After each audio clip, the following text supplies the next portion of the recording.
അപ്പൊ ഇന്നത്തെ പരിപാടി ചിരട്ട കൊണ്ട് ഒരു കുട്ടി സ്നോമാൻ ഉണ്ടാക്കലാണ്. കഴിഞ്ഞ ദിവസം നമ്മൾ ചെയ്ത സ്ക്രാപ്പ് ബുക്കിന്റെ ബാലൻസ് ഉണ്ടായിരുന്ന പഞ്ഞി എടുത്ത് ചിരട്ടയുടെ മേലേക്ക് വെച്ച് അതിന്റെ മേലെ ഒരു കോട്ടൺ തുണിയും കൂടെ ചുറ്റി നന്നായിട്ട് ടൈറ്റ് ചെയ്തൊന്ന് കെട്ടിക്കൊടുക്കണം. ബാലൻസ് ഇങ്ങനെ നീണ്ടു നിൽക്കുന്ന ആ തുണിയുടെ പോർഷൻ ഇനി കട്ട് ചെയ്ത് കളയാണ്ട് അടുത്ത ചിരട്ടയും കൂടെ ഇതിന്റെ മേലേക്ക് വെച്ച് ഇതുപോലൊന്ന് കെട്ടിയെടുത്തോണ്ട് വരണം. ഇനി ഇതിന്റെ രണ്ട് സൈഡും അങ്ങോട്ടും ഇങ്ങോട്ടും ചെരിയാതിരിക്കാൻ വേണ്ടിയിട്ട് ഒരു നൂലും കൂടി ഇട്ടൊന്ന് തുന്നി കൊടുക്കണം. ഇനി ബ്ലാക്ക് കളർ പെയിന്റ് എടുത്തിട്ട് സ്നോമാന് കണ്ണും അതുപോലെ തന്നെ വായും കൂടി ഒന്ന് വരച്ചു കൊടുക്കണം.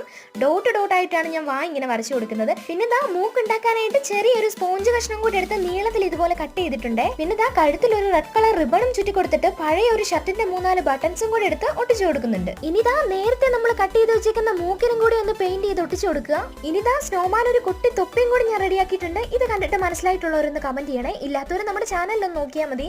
അപ്പൊ അടുത്ത ഇനി എന്ത് വീഡിയോ വേണമെന്ന് നിങ്ങൾ കമന്റ് ചെയ്യണം. അപ്പൊ ഈ വീഡിയോ ഇഷ്ടമായാൽ ലൈക്ക് ചെയ്തിട്ട് നമ്മുടെ ചാനലും കൂടെ ഒന്ന് സബ്സ്ക്രൈബ് ചെയ്യണേ.